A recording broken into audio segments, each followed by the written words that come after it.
नमस्कार, मी वसुंधरा काशीकर. सकाळ माध्यम समूहाच्या खास उपक्रमात ब्रँड्स ऑफ महाराष्ट्रमध्ये आपलं स्वागत करते. आजच्या भागामध्ये तुम्हाला अशा एका व्यक्तीची भेट होणार आहे, ज्यांचं आयुष्य हे आपल्या सगळ्यांसाठीच प्रेरणा देणार आहे. तरुणपणामध्ये नवीन व्यवसायाची सुरुवात, पण त्यात अपयश, त्यावर कर्ज, आजारपण अशी संकटांची मालिका.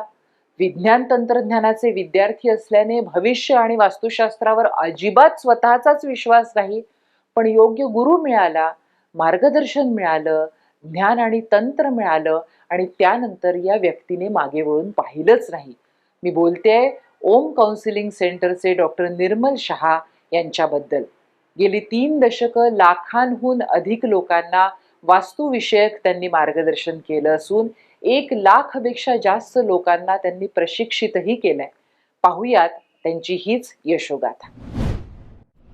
मी सायन्सचा विद्यार्थी असल्यामुळे माझा विज्ञानावरती जास्त विश्वास आहे. खूप कष्ट करूनच सक्सेस मिळतो माणसाला लाईफमध्ये, याच्यावर जास्ती विश्वास होता. त्याच्यामुळे मी अभ्यास चांगला कष्ट करून किंवा व्यवस्थित अभ्यास केला. अभ्यास केल्यानंतर माझ्या डोक्यात आलं की फॅक्टरी टाकायची आहे. फॅक्टरी पेपर इंडस्ट्री होती.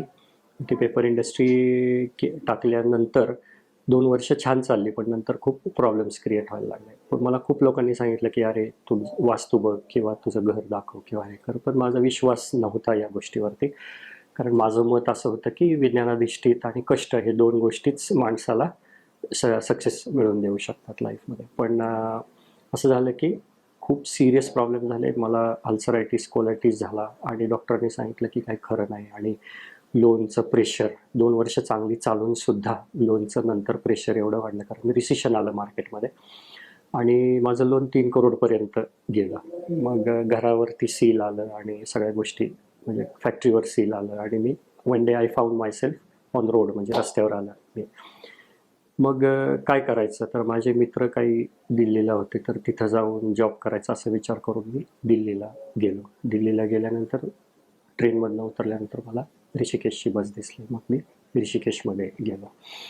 म्हणजे ठरवू 2 दिवस तिथं थांबू आपण असं. ऋषिकेशमध्ये गेल्यानंतर एक दिवशी मला आचार्य दिनेश मिश्रा म्हणून आहेत, त्यांचं प्रवचन ऐकायला आलं मला. मी एक ठिकाणी रिसेप्शन म्हणून जॉब घेतला होता ऋषिकेशमध्ये.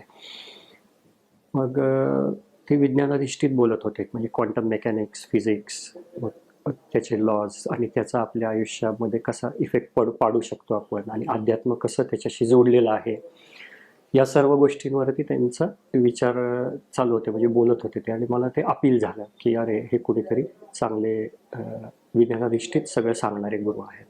म्हणून मी त्यांचं प्रवचन मंत्रमुग्ध होऊन ऐकलं 1.5-2 तास. नंतर मी त्यांच्याजवळ गेलो आणि त्यांना सांगितलं की मला खूप सिरियस प्रॉब्लेम्स आहेत. मग त्यांची माझी चांगली ओळख झाली आणि त्यांच्याबरोबर मी तिथे राहिलो ऋषिकेशमध्ये. आणि मग नंतर माझे शारीरिक आजार, ध्यान, प्राणायाम, योग या सर्व गोष्टीतनं त्यांनी पूर्ण बरे केले माझे 2 वर्षामध्ये.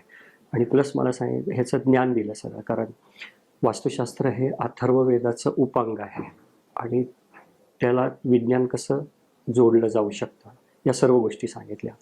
किंवा त्यांनी हेही सांगितलं की नुसतंच वास्तू किंवा नुसतंच ज्योतिष किंवा नुसतंच विज्ञान हे तुम्हाला तारू शकत नाही. तर ह्या सगळ्यांचा एक सुंदर तुम्ही मिलाप घडवून आणला. जसं उदाहरणार्थ ज्योतिषशास्त्र, वास्तुशास्त्र, अध्यात्म हे सगळं मिळून 25%च आहे.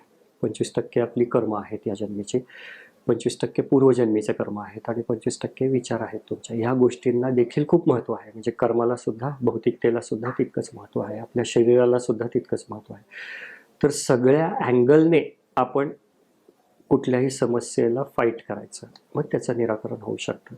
आणि तशी प्रचिती मला माझ्या आयुष्यात आली, कारण इथं आल्यानंतर त्यांनी मला परत पाठवलं इथं 3 वर्षानंतर आणि सांगितलं की जे मी शिकवलंय त्याचा लोकांना स्वतःवर आधी उपयोग कर, रिझल्ट घे आणि मग लोकांना सुद्धा त्याचे रिझल्ट्स दे. स्वतःवर मी मग प्रयोग केले. ते मला लक्षात आलं की याच्यामध्ये सुद्धा विज्ञान आहे आणि त्या विज्ञानाचा आधार घेऊन आपण लोकांना सुद्धा मदत करू शकतो. दुर्दैवाने असं आहे समाजामध्ये की शास्त्र परफेक्ट आहे, त्याच्यामध्ये सायन्स पण आहे, पण त्याचा बुवाबाजी, ढोंगीपणा वगैरेसाठी सुद्धा वापर केला जातो बाहेर आणि त्याचा जास्ती गैरफायदा लोकांचा भीती दाखवून घेतला जातो. तर भीती न दाखवता कुठल्याही गोष्टीची आणि विज्ञानाधिष्ठित सगळे जर आपण उपाय सांगितले लोकांना तर त्याचे छान रिझल्ट येऊ शकतात. आणि मग माझा विश्वास बसला स्वतःवर केल्यावर, आणि इतरांना केल्यावर लोकांना पण विश्वास बसला आणि आपोआप सगळं वाढत गेलं. वास्तू, वास्तुशास्त्र याविषयीची जी सर्वमान्य व्याख्या आहे त्यापेक्षा वेगळी अशी कल्पना डॉक्टर निर्मल शहा मांडतात. खूप मोठा त्याला आधार आहे किंवा त्याची व्याख्या होऊ शकते की वास्तू म्हणजे जिथे मी निवास करतो ती वास्तू, ते ठिकाण. मग आपलं शरीर देखील एक वास्तू आहे आणि शरीरात देखील पंचमहाभूत तत्व ह्या सर्व गोष्टी आहेत, ऊर्जा आहे. आपले शरीर देखील वास्तू आहे, तिथं आपली आत्मा काही वर्षासाठी राहण्यासाठी आलेली आहे. तर आपलं शरीर देखील सुंदर स्वच्छ ठेवणं अतिशय महत्त्वाचं गरजेचं आहे. आणि आपण राहतो ती वास्तू, तिथं कलेक्टिव्हली आपल्या परिवार, आपला फॅमिली आहे तो राहत असतो. त्यामुळे ती वास्तू देखील खूप महत्त्वाची आहे. ती सुद्धा स्वच्छ ठेवणं किंवा निसर्गाचा जास्तीत जास्त तिथे उपयोग करून घेणं आणि नकारात्मक गोष्टींचे जास्तीत जास्त टाळणं. एनर्जी फील्ड तिथलं, इलेक्ट्रोमॅग्नेटिक फील्ड म्हणजे भूचुंबकीय क्षेत्र, cosmic energies, radio active frequencies, ह्या सगळ्या गोष्टींचा आपल्या शरीरावर, मनावर, जीवनावर होणारा परिणाम याचा अध्ययन करणारं शास्त्र म्हणजे वास्तुशास्त्र आहे असं. तर ही अशी व्याख्या आहे. याहीपेक्षा ब्रॉड थोडं झालं तर एक देश आहे, त्या देशाचे सुद्धा भौगोलिक परिस्थिती, ते सुद्धा एक वास्तू आहे. आणि आपली पृथ्वी आहे, त्या पृथ्वीची सुद्धा भौगोलिक परिस्थिती काय आहे, कसं आहे, याचं सुद्धा वास्तुशास्त्र असा मोठा त्याचा आपण हळूहळू विचार विनिमय करू शकतो किंवा त्याच्यावर विचार करू शकतो. आपल्या कार्याला आपण आध्यात्मिक समजता की वैज्ञानिक? माझ्या हिशोबाने विज्ञान आणि अध्यात्म एका नाण्याच्या दोन बाजू आहेत. पण तरी देखील जर आणखी खूप विचार केला, म्हणजे माझा प्रत्यक्ष अनुभव, तर अध्यात्म खूपच मोठा आहे आणि विज्ञान त्या अध्यात्माचा एक छोटासा कोपरा आहे असं. म्हणजे विज्ञान जिथं थांबतं तिथं अध्यात्म सुरू होतं. अर्थात दोन्ही वेगळे नाहीच आहेत, एका नाण्याच्या दोन बाजू आहेत त्या. ब्रँड्स ऑफ महाराष्ट्रमध्ये वेळ झाली आहे एका ब्रेकची. कुठेही जाऊ नका, पाहत रहा साम टीव्ही.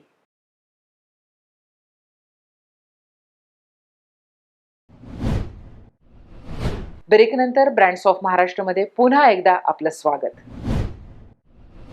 विज्ञान आणि अध्यात्माची अचूक सांगड म्हणजे डॉक्टर निर्मल शहा आणि त्यांचं ओम काउन्सिलिंग सेंटर.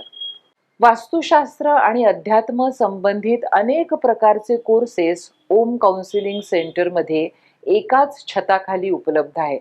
तसेच अनेक सामाजिक संस्थांमध्ये ओम काउन्सिलिंग सेंटर मार्फत मोफत सेवाही पुरवल्या जातात. आपल्या इथं आपण ध्यान, प्राणायाम, रेकी, स्पर्शचिकित्सा, क्रिस्टल्स, प्राणिक हिलिंग, मेडिटेशन ह्या सगळ्या गोष्टींचा आपण क्लासेस घेतो आणि वास्तुशास्त्र आणि क्रिस्टल्सचे पण क्लासेस घेतो आपण. गणपती सेवा की जे कोणी आपल्याकडे येईल तर त्याचे जे काही प्रॉब्लेम्स आहेत ते ह्या सर्व माध्यमातून आपण त्यांचा कसा त्यांना लाईफमध्ये रिलीफ देऊ शकू. किंवा एखादी व्यक्ती आहे त्याला आर्थिकदृष्ट्या सक्षम नाही आहे, ती नाही काही करू शकत, तर तिलासुद्धा बिनखर्चिक उपाय किती सांगता येऊ शकतात आपल्याला आणि तिच्या लाईफची एलिव्हेशन कसं करता येईल किंवा तिच्या लाईफला एलिव्हेट कसं करता येईल, ह्या सगळ्या गोष्टींचं आपण हे करतो. किंवा काही खूप सामाजिक संस्था आहेत जिथे कुठली फी न घेता आपण लहान मुलांसाठी मेडिटेशन कोर्सेस आहेत किंवा वृद्धांसाठी ध्यानाचे वर्ग आहेत की जेणेकरून त्यांचा लाईफ बॅलन्स्ड होईल, पॉझिटिव्ह होईल, चांगल्या ट्रॅकवर येऊ शकतं. काउन्सिलिंग आहे आपल्या इथं सगळ्या प्रकारचं, मॅरिशल काउन्सिलिंग आहे किंवा सायकोलॉजिकल काउन्सिलिंग आहे. या सगळ्या गोष्टींचा देखील आपल्या सेंटरमध्ये त्याचं हे होतं. ओम काउन्सिलिंग सेंटरच्या सेवा या फक्त श्रीमंतांसाठीच नाहीत, तशाच त्या महाग सुद्धा नाहीये. अनेकदा गरजू लोकांना तर बिनखर्चिक उपाय सुद्धा सांगितले जातात. तर स्वस्त म्हणण्यापेक्षा बिनखर्चिक उपाय सुद्धा खूप आहेत याच्यामध्ये. कारण कुठलीही सुखी व्यक्ती शक्यतो आमच्याकडे येत नाही, तर तो कुठं काही ना काहीतरी प्रॉब्लेम असल्याशिवाय कुठली व्यक्ती येत नसते.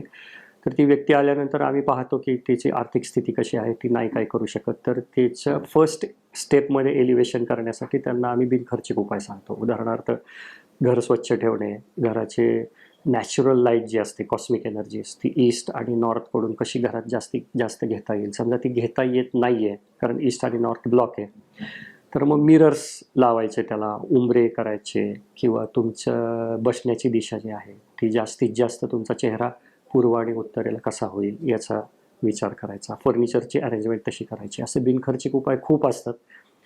ते सांगतो. ते सांगितल्यानंतर एक चांगला रिलीफ मिळतो, लोकांचा विश्वास बसतो. मग पुढचे उपाय हळूहळू आम्ही त्यांना सांगत जातो काय करायचं.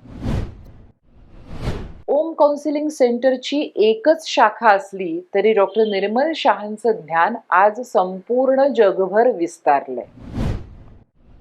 माझे मी 20-25 वर्ष झाले, माझा फोकस की हे मी एकटा सगळ्यांना नाही सांगू शकत, तर याच्यातलं विज्ञान किंवा अध्यात्म आणि योग्य मार्गदर्शन हे मिळावं या हेतूने मी क्लासेस सुरू केले. 20-25 वर्षापासून क्लासेस सुरू केले.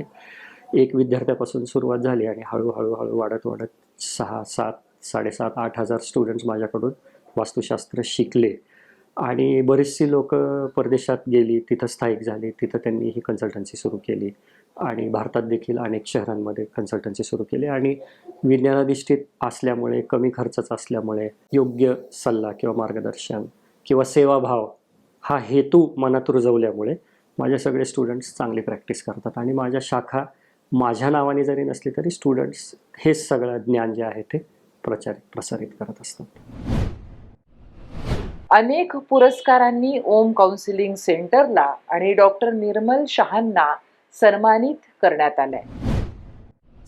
सगळ्यात महत्त्वाचा पुरस्कार म्हणजे लोकांनी दिलेली दाद, किंवा एखादी गरीब व्यक्ती येते आणि सांगते, सर मी 4-5 वर्षापूर्वी तुमच्याकडे आलो होतो, मी तुम्ही सांगितलेले उपाय केले आणि आज माझी खूप मोठी पोझिशन आहे आणि मी अनेक लोकांना, माझ्या मित्रांना, नातेवाईकांना किंवा गरजू लोकांना मी तुमचं नाव सांगतो आणि त्या सगळ्यांचा आम्हाला खूप चांगला तुमचा अनुभव आला आहे, हे सांगितल्यामुळे हा सगळ्यात मोठा पुरस्कार मला आहे.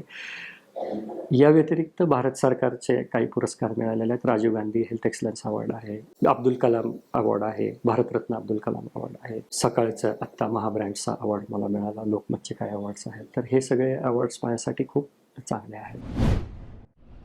जाणून घेऊयात ओम काउन्सिलिंग सेंटरमध्ये नेमके कोणकोणते कोर्सेस उपलब्ध आहेत आणि ते कोणाला करता येऊ शकतात.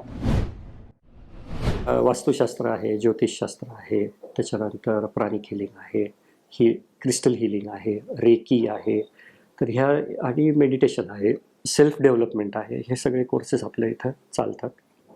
सेल्फ हिप्नॉसिस आहे वगैरे, असे अनेक कोर्सेस असतात. कोर्सेसचे ड्युरेशन रेकीचं 5 डिग्रीज आहेत. प्रत्येक डिग्रीचे 2-2, 3-3 दिवस असतात. मध्ये 21 दिवस तुम्ही घरी प्रत्येक डिग्रीच्या मध्ये प्रॅक्टिस करायची असते. रेकी म्हणजे स्पर्शचिकित्सा, म्हणजे हिलिंग, म्हणजे आपण सायन्समध्ये शिकलेलो असतो की एन्ट्रोपी म्हणजे हीट एक्सचेंज इटसेल्फ किंवा heat transfers itself from colder bodies to hotter bodies to colder bodies through conduction, convection आणि रेडिएशन. म्हणजे कॉस्मिक फ्रिक्वेन्सीज आहेत, रेडिएशन आहेत, त्यातून तुमची ऊर्जा जी आहे ती ट्रान्सफर होऊ शकते.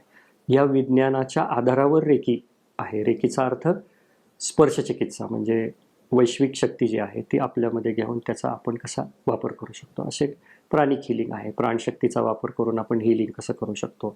हे असे अनेक कोर्सेस आहेत आपल्याकडे. असे तर माझे खूप क्लायंट्स असे आहेत की अगदी 60-70 वयाचे सुद्धा ते आलेले आहेत, रेकी शिकलेत, स्वतःवरती सेल्फ हिलिंग त्यांनी करून घेतलेलं आहे आणि त्यांना रिलीफ मिळालेला आहे. अर्थात रेकी, प्राणिक हिलिंग वगैरे असा कुठला दावा करत नाही की तुम्ही हेच करा आणि औषधं बंद करा.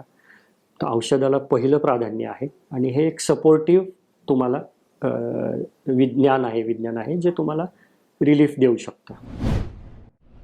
3 दशकांचा ओम काउन्सिलिंग सेंटरचा प्रवास अजूनही विस्तारतोय आणि अनेक नवीन सेवा लोकांसाठी ओम काउन्सिलिंग सेंटर घेऊन येते. जास्त लोकांपर्यंत पोहोचणे, आणि हे पोहोचणं मला एकट्याला शक्य नाही, तर माझ्या स्टुडंट्सतर्फे पोहोचून त्यांना चांगला सल्ला देऊन याच्यातलं खरं विज्ञान काय आहे याचं नॉलेज लोकांना देणं. कारण समाजामध्ये 2 प्रकारचे विचारसरणी आढळते. एक तर ज्योतिषशास्त्र किंवा वास्तुशास्त्र हे थोतांड आहे, ही एक आहे, म्हणजे अंधश्रद्धा आहे असं आहे. आणि दुसरे की अतिश्रद्धा, म्हणजे की कुठलंही काम असेल तर ते मुहूर्त बघूनच करायचं किंवा इकडं तोंड करायचंच नाही, या दिशेला हे करायचंच नाही असं. तर दोन्ही गोष्टी घातक आहेत आपल्याला. तर दोन्हीचा एक मध्य समतोल सुवर्णमध्य साधायचा आहे, की अध्यात्म आणि विज्ञानाची सांगड घालून अध्यात्म आणि विज्ञान वेगळं नाही आहे, एकच आहे, हे जगाला पटवून द्यायचं हे माझं ध्येय राहील भविष्यामध्ये. मला नक्कीच खात्री आहे की डॉक्टर निर्मल शहा आणि ओम काउन्सिलिंग सेंटरची ही यशोगाथा तुम्हाला सगळ्यांनाच प्रेरणा देणारी ठरली असेल. तर आजच्या भागामध्ये आपण इथेच थांबूयात. पुन्हा भेटूयात नव्या ब्रँडसह नव्या भागात. तोपर्यंत